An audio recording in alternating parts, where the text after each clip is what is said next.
years ago, a guy by the name of Riley, not Wiley, but Riley Bembray, was a veteran. He had been to war. He was in World War I.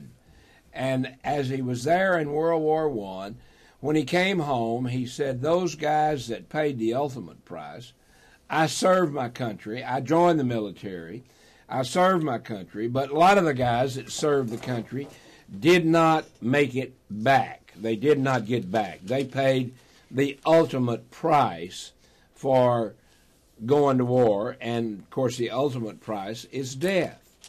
And, of course, at that point, Riley said, we need to have a monument. Riley was a desert guy. Riley was a prospector. He lived out in the Sema area, out off of I-5 and Sema Road, lived out in the desert out there, and found a beautiful rock called Sunrise Rock. Now, I don't know if Riley named it or somebody else did, but it's an appropriate name because it is a beautiful place to get up on a rock. Bobby, about how high is that rock? A couple hundred feet?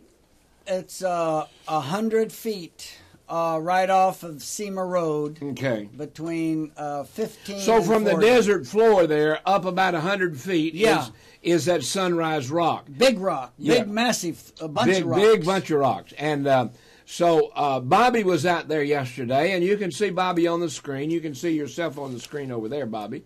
There you are with the cowboy hat on. I'm the non-cowboy here.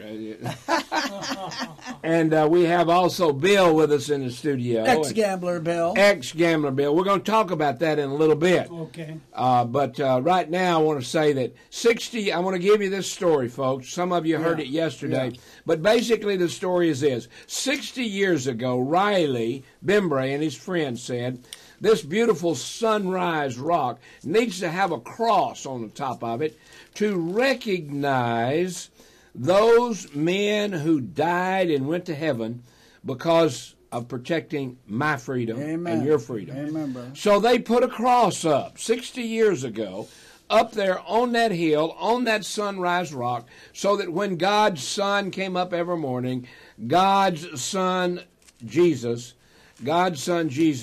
would see that cross representing Jesus and so forth. Right. Now, that cross was put up there, and it was left up there, and a lot of people went out there. There were a lot of churches that went out there to have sunrise services and so forth. And for 60 years, it stayed there. Then about 12 years ago, I had just begun the Wiley Drake Show with our flagship Crusade Radio. And we were first on the air, and I heard about an absolute atrocity. Now, guys and gals, remember, I did not die for my country, but I was willing to. Yeah, I almost did several times. In fact, I had a man die hanging on to my arm, saying, please don't let me die, please don't let me die, I don't want to go to hell. Now, many of y'all have heard that testimony. I was not a Christian. The officer on the aircraft there on that chopper said, help that man.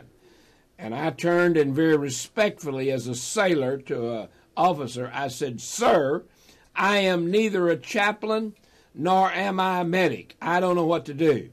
And so the co-pilot, handed me some sponges and said, first thing you can do is cram those sponges in that hole in his chest so he don't bleed to death. And so I did, and I had blood all over me and all over the place. And I held those sponges in that man's chest, and he's holding on to my arm, saying, please don't let me die, please don't let me die, I don't want to go to hell. Well, when we touched down on the Kitty Hawk, the aircraft carrier, when we landed on the carrier, to a thud, the paramedics came out and took the other guys that were wounded, and they turned. I said, what about this guy? And he was still hanging in my arm. And they said, it's too late for him, he's dead. And so they literally had to pry the fingers from around my arm to get him loose. And then they came to me and said, okay, let's check you out. I said, I'm fine. And of course, I had blood all over me, splattered in my face, all over me, because this guy was bled out, as they say, bled out all over me. And I don't know that he did, but I suspect that he went to hell when he died because he did not know Jesus. Now, that affected me. I had